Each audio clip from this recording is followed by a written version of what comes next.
Hi friends, आज जो बातें मैं आप लोगों से शेयर करने जा रही हूँ वो कम्प्लीटली मेरा पर्सनल एक्सपीरियंस है, मेरी पर्सनल ओपिनियन है। अगर आप मेरी बातों से हर्ट होते हैं तो आई एम सो सॉरी। मैं भी एक डॉक्टर फैमिली से हूँ। मेरे पापा, मेरे ब्रदर्स, नाना जी, मामा जी, कजन्स और बहुत सारे लोग हैं फैमिली में डॉक्टर्स। लेकिन कुछ महीने पहले जब मेरे हस्बैंड को सडनली हॉस्पिटलाइज्ड होना पड़ा तो इस मेडिकल प्रोफेशन ने मुझे पूरी तरह से झकझोर कर रख दिया। सबसे पहले तो हमें यही डिसाइड करना हमारे लिए मुश्किल हो जाता है कि किस बीमारी में कौन से डॉक्टर को कंसल्ट करें। पहले जब हम बीमार होते थे तो हमारा काम होता था एक डॉक्टर को कंसल्ट करना, क्योंकि वो डॉक्टर पूरी बॉडी की एनाटॉमी को समझता था। लेकिन आजकल स्पेशलाइजेशन, सुपर स्पेशलाइजेशन ने इतने सारे डिफरेंट ब्रांचेस बना दिए हैं कि अगर हमें एक बैकएक भी है तो हमें ये नहीं पता होता कि पहले ऑर्थोपेडिक के पास जाएं, न्यूरोसर्जन के पास जाएं, न्यूरोलॉजिस्ट के पास जाएं या फिर एक मेडिकल स्पेशलिस्ट को पहले कंसल्ट करें। और जब ये मसला हल हो जाता है कि किस डॉक्टर के पास जाना है और डिजीज डायग्नोज हो जाती है और अगर हम बड़े हॉस्पिटल में पहुंच गए हैं तो फिर डॉक्टर ऐसी अफरा तफरी मचाते हैं कि बस अभी हॉस्पिटल में एडमिट हो जाओ और अभी सर्जरी करवा डालो, नहीं तो न जाने अगले पल ही क्या होगा। तो वहीं से पेशेंट की मेंटल कंडीशन आप समझ सकते हैं। एक छोटी सी बीमारी लेकर के हम हॉस्पिटल में एंटर करते हैं, लेकिन हमें नहीं पता होता कि जैसे आप हॉस्पिटल में एक बार घुसेंगे, लंबी मेडिसिन की लाइन, मेडिसिन की लिस्ट सबसे लंबी होगी, टेस्ट की लंबी लिस्ट होगी, MRI, echo test, CT scan, urine test, blood test, न जाने क्या क्या टेस्ट, जिसके नाम भी शायद जिनके आपने नहीं सुने होंगे पहले। और पेशेंट को लगने लगता है न जाने में मुझे कौन सी बीमारी हो रखी है, और सारे टेस्ट करवा लेते हैं।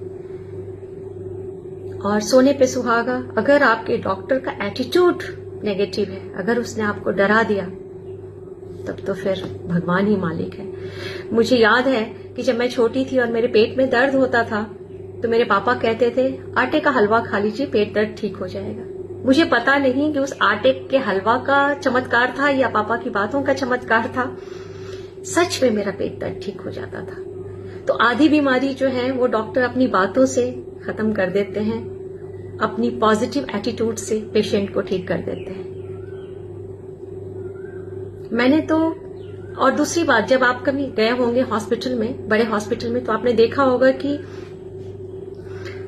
जब आप मेडिकल स्टोर में जाते हैं, ऑब्वियसली आप उसी मेडिकल स्टोर में जाते हैं, उसी हॉस्पिटल के मेडिकल स्टोर में, तो आपकी मेडिसिन जो है, जो डॉक्टर ने प्रेस्क्राइब किया, अगर वो मेडिकल स्टोर में अवेलेबल नहीं है तो मेडिकल स्टोर वाले आपको कंसल्ट नहीं करेंगे, फटाफट से उस डॉक्टर का नंबर घुमाएंगे और बोलेंगे ये मेडिसिन अवेलेबल नहीं है तो आप दूसरी मेडिसिन प्रेस्क्राइब कर दीजिए। यही से इनका बिजनेस शुरू होता है। अगर एक पेशेंट की सर्जरी हुई है, ऑलरेडी सर्जन का ट्रीटमेंट चल रहा है, और इस बीच में अगर उससे सर्दी खांसी भी हो जाए तो फटाफट से एक मेडिकल स्पेशलिस्ट भी उसके ट्रीटमेंट में जुड़ जाता है। भगवान न करे कोई कार्डियक प्रॉब्लम हो जाए तो एक कार्डियोलॉजिस्ट भी आ जाते हैं, और इस बीच में अगर कुछ भी थोड़ा सा यूरिन की भी प्रॉब्लम हो जाए तो एक यूरोलॉजिस्ट भी जुड़ जाते हैं उसके ट्रीटमेंट में।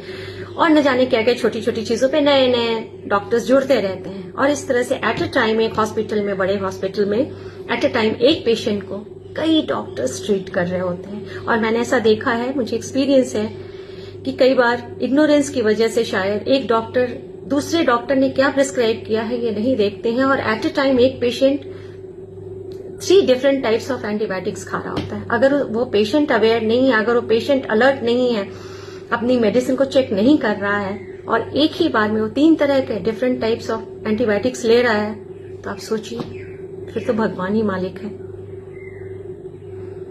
मैंने तो ये डिसाइड कर लिया है कि भगवान न करे अगर कभी मुझे हॉस्पिटल जाना पड़े, वैसे तो अपनी सेहत का ख्याल हमें खुद ही रखना चाहिए, लेकिन फिर भी because prevention is always better than cure, लेकिन फिर भी अगर हम बीमार होते हैं तो मैंने तो डिसाइड कर लिया है कि मैं उसी डॉक्टर के पास जाऊंगी जो गवर्नमेंट कॉलेज से पास आउट हुआ है या फिर मेरी फैमिली का डॉक्टर है। एटलीस्ट फैमिली के डॉक्टर को मुझे ठीक करने में ज्यादा इंटरेस्ट होगा, ना कि मेरे पैसे में। और दूसरी बात कि डॉक्टर का एटीट्यूड भी बहुत मैटर करता है। आप जब भी हॉस्पिटल जाइए, अपने दिमाग की खिड़कियां खोल कर जाइए, पूरी मेंटल स्ट्रेंथ लेकर के जाइए। अगर आपको थोड़ा भी डाउट होता है या डॉक्टर की बातों से डर लगता है तो आप जरूर सेकेंड, थर्ड, फोर्थ ओपिनियन लीजिए। कोई भी बड़ा कदम उठाने से पहले आप डॉक्टर की बातों से घबरा कर कोई भी बड़ा स्टेप मत लीजिए, कोई बड़ा डिसीजन नहीं लीजिए। 2-3 ओपिनियन जरूर ही लीजिए और जस्ट बी स्ट्रांग, क्योंकि पॉजिटिव एटीट्यूड, आधी बीमारी तो हम यहां से जीतते हैं और डॉक्टर तो हमारे लिए भगवान होते हैं, तो आधी बीमारी हमारी डॉक्टर की बातों से खत्म होती है। इसलिए डॉक्टर का पॉजिटिव एटीट्यूड होना भी बहुत जरूरी है। तो आप ऐसे ही सिलेक्ट करिए डॉक्टर को और अपनी स्ट्रेंथ को बना करके ही किसी डॉक्टर के पास जाइए और just be alert. Thank you so much, see you soon, bye bye.